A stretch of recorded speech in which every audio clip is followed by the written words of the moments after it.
मलिक अरशद अली की रिपोर्ट के मुताबिक ज़िला नौशहर और फिरोज़ में बल्दियाती इंतखाबात कल होंगे। पोलिंग के सामान की तकसीम शुरू।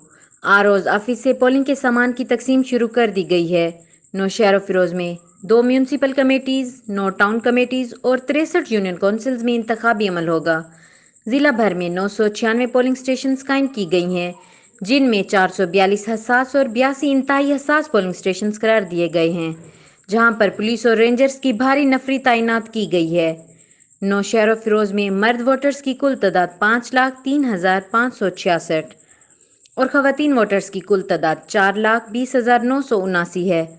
मर्दों के लिए 128 जबकि खवातीन के लिए भी 128 पोलिंग स्टेशन कायम किए गए हैं और 455 मर्द और खवातीन की मुश्तरका पोलिंग स्टेशन कायम की गई हैं। मजीद अपडेट के लिए देखते रहें गाजी न्यूज़।